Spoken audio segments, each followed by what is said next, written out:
रायगड, महाराष्ट्रासह देश विदेशातील ताज्या बातम्या पाहण्यासाठी मॅक्स इंडिया लाईव्ह चॅनलला सबस्क्राईब करा आणि बेल आयकॉन दाबायला विसरू नका.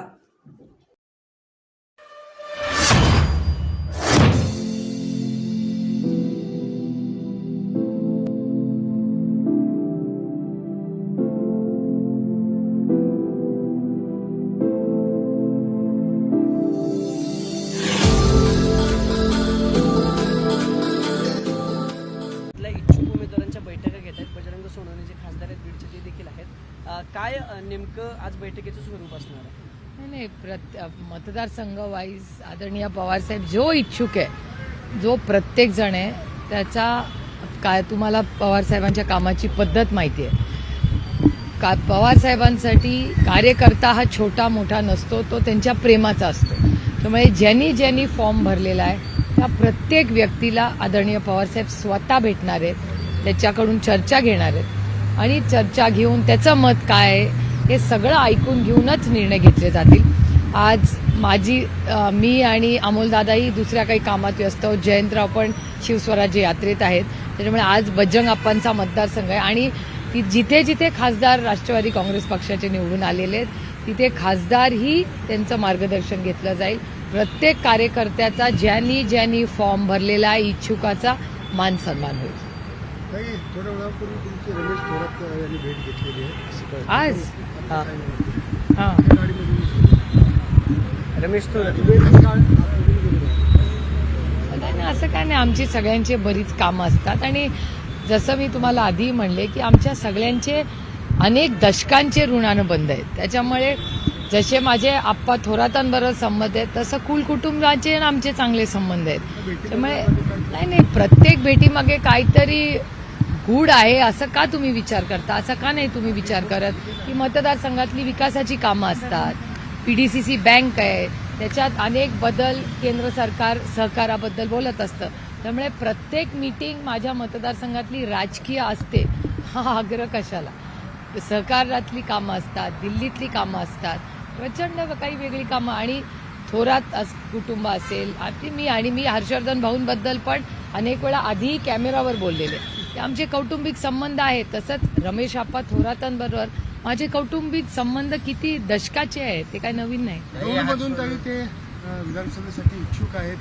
राष्ट्रवादी काँग्रेस पक्ष पवार गटामध्ये ते प्रवेश करणार अशी चर्चा सध्या सुरू आहे. अशी कुठलीही चर्चा नाही, माझ्या कानावर तरी आलेली नाही.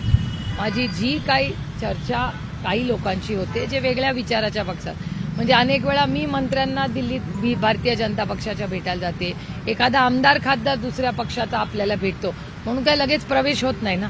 ताई, खरं तर काल पण तुम्ही या गोष्टीवरती बोलला होतात. एक डेटा समोर आलेला आहे. पुण्यात गेल्या वर्षभरात 250 पेक्षा अधिक बलात्काराच्या घटनांची नोंद झाली आहे, FIR, आणि 400 पेक्षा अधिक लैंगिक अत्याचार आहेत. काही तीच जागा, तेच शहर आणि आपण सगळे तेच आहोत.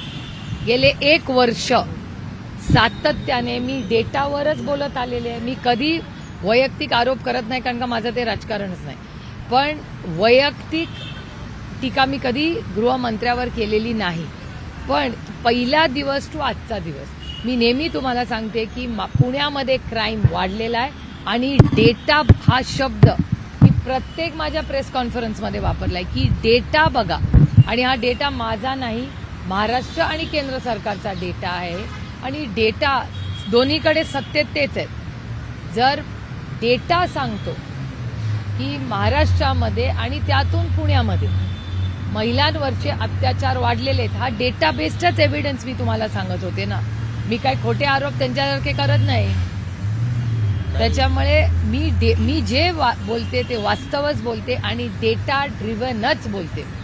काही हर्षवर्धन पाटील ज्यावेळेस काँग्रेसला सोडत होते त्यावेळेस तुम्ही म्हणला होतात भांडण दिराशी आहे, नवऱ्याला कसं सोडतं, आणि त्यांनी पवार कुटुंबावर पण खूप आरोप केले होते. ते मिटले का? नाही, पवार कुटुंब नाही, आदरणीय पवार साहेबांवर हर्षवर्धन पाटलांनी आजपर्यंत कधीही आरोप केलेला नाही. त्यांनी नाही केला, पण कधीच नाही. पण आता मला चांगली झोप लागेल असं म्हणलं होतं. नाही, माझी इच्छा होती की भाऊंनी जाऊच नाही. कारण का एकतर कौटुंबिक संबंध आमचे गेल्या 10 वर्षात दोन्ही बाजूनी जपलेले आहेत, पहिला मुद्दा. आणि दुसरा मुद्दा की हर्षवर्धन भाऊंनी काँग्रेस सोडूच नये की माझी आदरणीय पवारसाहेबांची इच्छा विनंती सगळंच होतं. त्याच्यामुळे ते परत घरी आलेत याचा आम्हाला प्रचंड आनंद आहे. कारण ते जातानाच आमची इच्छा नव्हती की त्यांनी जावं. नायगावच्या बीडीडी चाळीचा एक प्रश्न आहे. खरं तर महाविकास आघाडीचं सरकार असताना त्या बीडीडी चाळीला शरद पवार नगर असं नाव देण्यात आलं आणि आता डॉक्टर बाबासाहेब आंबेडकर करण्यात आलं. महाविकास आघाडीच्या काळात जनतेची मागणी असून देखील नाव बदललं गेलं नाही असा आरोप होतो. ठीक आहे हो. हे बघा, महागाई, बेरोजगारी, भ्रष्टाचार. आधी मी महागाई, बेरोजगारी आणि भ्रष्टाचारावर लढायची. आता महिला सुरक्षितता ही एक मोठा विषय झाला. त्याच्यामुळे हे जे सरकार आहे ना, ट्रिपल इंजिनचं खोक्या सरकार, अब उसकी गिनती सुरू हो गई है. याचं कारण असं की सगळ्यात अस्वस्थ करणारा मला प्रश्न महागाई, बेरोजगारी, भ्रष्टाचार आणि महिलांवरचे होणारे अत्याचार आणि बलात्कार. म्हणजे बापदेव घाटात बलात्कार होऊ शकतो हे मला अजूनही म्हणजे विश्वासच बसत नाहीये. ते ज्या बापदेव घाटात आपण सगळेच जातो येतो दिवस रात्र, आपल्या पुण्यामध्ये आपल्या बापदेव घाटात एवढी घटना व्हावी. आणि काल जे झालं ते तर म्हणजे हे बघायला हा दिवस आपल्यावर आलाय हे दुर्दैव आहे. जो एक कॉन्स्टिट्यूशनल पोस्टवर या राज्याचे डेप्युटी स्पीकर, सत्तेमधला आमदार जो डेप्युटी स्पीकर आहे, तो मंत्रालयामध्ये ती व्यक्ती जीव आत्महत्या करण्याचा प्रयत्न करते. ह्याच्यापेक्षा धक्कादायक काय असू शकतं? अजून काय दिवस दाखवणार आहे हे सरकार मला माहिती नाही. म्हणजे I am still in shock की सत्तेमधला नुसता आमदार नाहीये, ते कॉन्स्टिट्यूशनल पोस्टवर आहेत. डेप्युटी स्पीकर केवढं महत्वाचं पद आहे तुम्हाला माहिती आहे? It is shocking. मला म्हणजे छत्रपतींच्या महाराष्ट्रामध्ये, शाहू फुले आंबेडकरांच्या महाराष्ट्रामध्ये, कैलासवासी यशवंतराव चव्हाणांच्या महाराष्ट्रामध्ये या राज्यातला डेप्युटी स्पीकर मंत्रालयात आत्महत्या करायचा प्रयत्न करतो. ह्याच्यापेक्षा अजून काय बघायला लावणार आहेत हे भारतीय जनता पक्ष आणि त्यांचे मित्र पक्ष? काही बारामतीतील एका संस्थेचं नाव बदलून शरद पवार साहेबांचं नाव होतं, तिथं बदलून नाव त्या ठिकाणी अनिल पवार यांचं नाव देण्यात आलं. बारामतीत कुठली संस्था? लोकशाही आहे. 4 दिवस सासूचे तसे 4 दिवस सुनेचे असतात की नाही, सुनेने म्हातारी होईपर्यंत फक्त बघत राहायचं का, असं अजित पवार म्हणाले. लोकशाही आहे, प्रत्येकाला बोलायचा अधिकार आहे. पंतप्रधान नरेंद्र मोदी महाराष्ट्राच्या दौऱ्यावर असतात. या महिन्यातला तिसरा दौरा आहे. अतिथी देवो भव.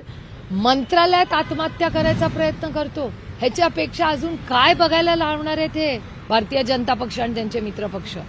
काही बारामतीतील एका संस्थेचं नाव बदलून शरद पवार साहेबांचं नाव होतं, तिथं बदलून नाव त्या ठिकाणी अनिल पवार यांचं नाव देण्यात आलं. बारामतीत कुठली संस्था? लोकशाही आहे. 4 दिवस सासूचे तसे 4 दिवस सुनेचे असतात की नाही, सुनेने म्हातारी होईपर्यंत फक्त बघत राहायचं का, असं अजित पवार म्हणाले. लोकशाही आहे, प्रत्येकाला बोलायचा अधिकार आहे. आज पंतप्रधान नरेंद्र मोदी महाराष्ट्राच्या दौऱ्यावर असतात. या महिन्यातला तिसरा दौरा आहे. अतिथी देवो भव.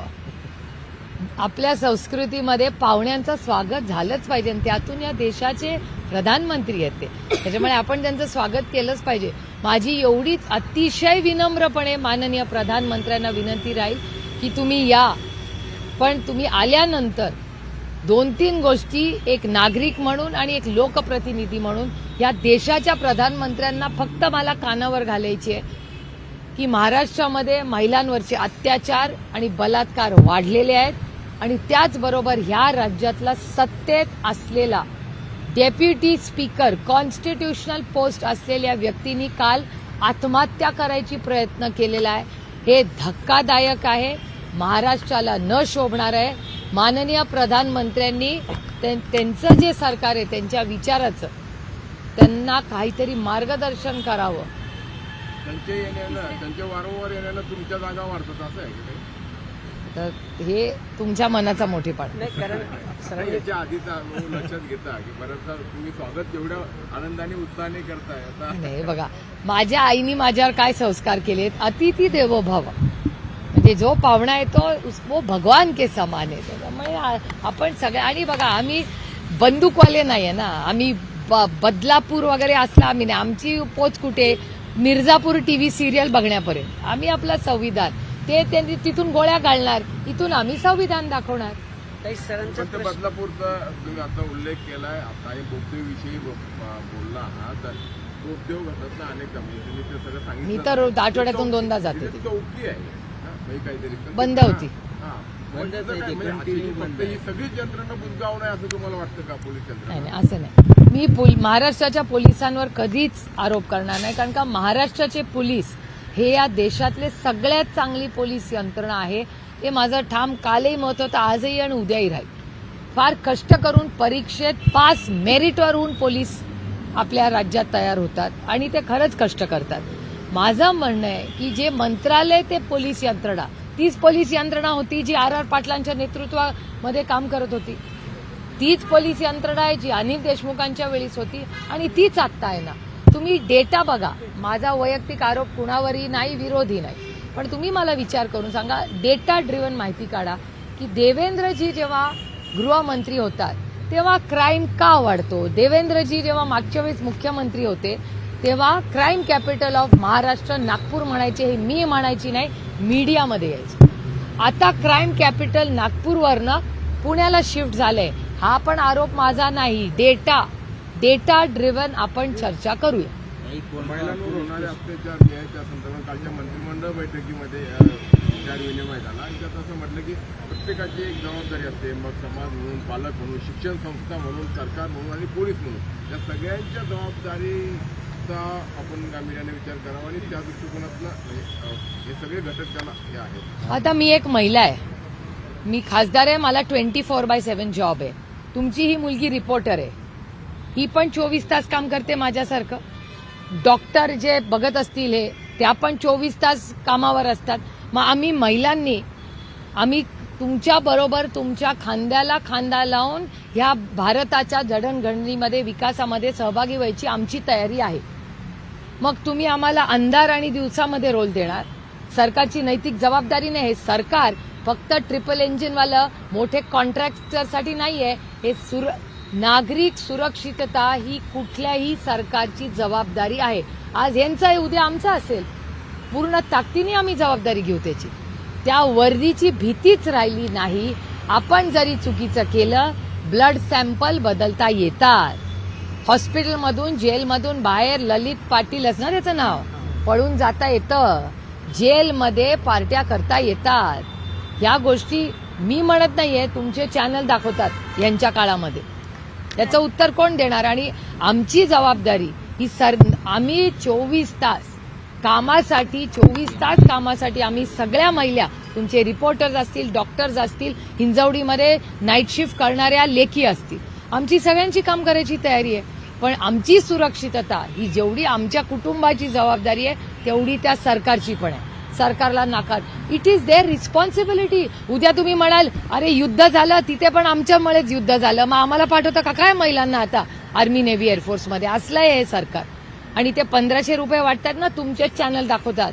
महिला असं म्हणतात आता की नको तुमचे 1500 रुपये, आम्ही 2000 रुपये देतो, आमच्या पोरींना सुरक्षित ठेवा. हा माझी लाईन नाहीये. तुमच्या सगळ्यांच्या चॅनलवर मी महिलांची लाईन ऐकलेली आहे आणि वर्तमानपत्रात वाचलेली आहे. राज्यात तिसऱ्या आघाडीची चर्चा आहे. राजू शेट्टी म्हणाले की महाराष्ट्राचा सातबारा शरद पवारांनीच घेतला. आता सगळंच जर शरद पवारांचं असेल तर देऊन टाका ना त्यांच्या हातात सत्ता. कारण का सगळं राजकारण सगळं गेले 6 दशक जर एकाच माणसाच्या आजूबाजू फिरत असेल तो उसको कुछ तो क्रेडिट देना पडेगा ना. 28 जागाचा प्रस्ताव दिलाय मॅम. हो, असं मी तुमच्या चॅनलवर वाचलं सगळ्यात तुमच्या चॅनल्सवर मी. अर्थातच आमची सगळी जी टीम आहे, प्रत्येक पक्षातल्या वेगवेगळ्या टीम्समध्ये वेगवेगळ्या जबाबदाऱ्या आहेत.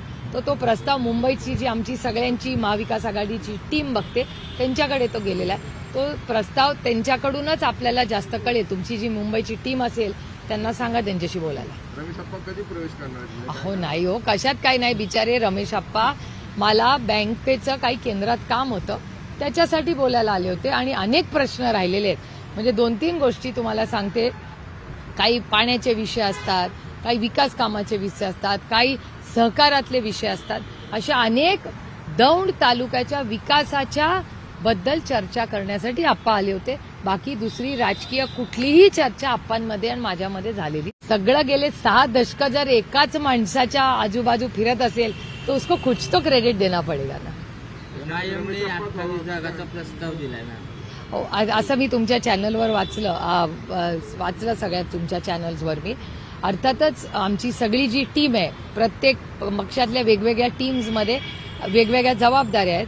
तो प्रस्ताव मुंबईची जी आमची सगळ्यांची महाविकास आघाडीची टीम बघते त्यांच्याकडे तो गेलेला आहे. तो प्रस्ताव त्यांच्याकडूनच आपल्याला जास्त कळेल. तुमची जी मुंबईची टीम असेल त्यांना सांगा त्यांच्याशी बोलायला. रमेश अप्पा कधी प्रवेश करणार? हो नाही हो, कशात काही नाही. बिचारे रमेश अप्पा मला बँकेचं काही केंद्रात काम होतं त्याच्यासाठी बोलायला आले होते आणि अनेक प्रश्न राहिलेले आहेत. म्हणजे 2-3 गोष्टी तुम्हाला सांगते. काही पाण्याचे विषय असतात, काही विकास कामाचे विषय असतात, काही सहकारातले विषय असतात. अशा अनेक दौंड तालुक्याच्या विकासाच्या बद्दल चर्चा करण्यासाठी आप्पा आले होते. बाकी दुसरी राजकीय कुठलीही चर्चा आप्पांमध्ये आणि माझ्यामध्ये झालेली नाही. सोलापूर अधिक जवळचे म्हणजे त्यांना ठीक आहे तुम्ही तिथले खासदार आहात पण त्यांच्याच पक्षाचे मुख्यमंत्री बडे नेते त्यांच्या थेट वरपर्यंत संबंध असलेले लोक आहेत पण तुमच्यावरती जास्त विश्वास त्यांचा. विश्वास असं नाही हो, नात्यांना काही मत द्याल का नाही. काही नाती असतात. काही अनेक वर्ष रमेश अप्पांनी मी गेले अनेक वर्ष एकत्र काम पण केलेलं आहे. त्यामुळे असं नाहीये. आणि आप्पासाहेब पवार माझे तालुका अध्यक्षही होते. त्याच्यामुळे रमेश अप्पा थोरात, आप्पा पवार आणि मी आमच्या तिघांची एकत्र चर्चा झाली. कारण का ती बँक आणि आता कांद्याला भाव नाही, सोयाबीनला भाव नाही, साखरेला दुधाला भाव नाही, अशी अनेक आव्हानं शेतकऱ्यांच्या समोर आहेत. आणि मग बँक कसं रिस्ट्रक्चर लोन करून शेतकऱ्याला मदत कशी होईल. कारण का या राज्यात शेतकऱ्यांच्या आत्महत्या वाढलेल्या आहेत. तोही डेटा रोज येतोय पब्लिकमध्ये. त्याच्यामुळे ही सगळी चर्चा करण्यासाठीच आम्ही भेटलो होतो. त्याच्यात कुठलीही राजकीय चर्चा झालेली नाही. रमेश अप्पा थोरात, आप्पासाहेब पवार आणि मी आम्ही तिघही दौंडच्या दूध, कांदा आणि काही सोयाबीन, कापूसच्या बाकीचेही उदाहरणं मी त्यांना सांगत होते. त्या शेतकऱ्यांच्या प्रश्नासाठी सविस्तर चर्चेसाठी आम्ही भेटलो होतो. काल साहेब म्हणले आता एक प्रवेश झालाय, आणखी अनेक प्रवेश असे होणार आहेत. मग ती आजची भेट काय तशीच आहे का काय? तसं काही नाहीये. पवार साहेब काय बोलले मला माहिती नाही. ते सांगलीला बोलले. तर माझी आणि त्यांची काल मी पण उशिरा आले माझी आणि आज सकाळी ते लवकर इथे आले आणि माझी काही वेगळी कामं चाल. त्यामुळे माझी आणि त्यांची काही भेट नाही. आदरणीय पवार साहेब काय बोलतील, एक तर ते कमी बोलतात आणि जेव्हा बोलतात तेव्हा जबाबदारीनेच बोलतात. त्याच्यामुळे त्यांनी ते का असं बोलले याचं उत्तर माझ्याकडे नाही. Thank you very much. नवरात्रीच्या शुभेच्छा.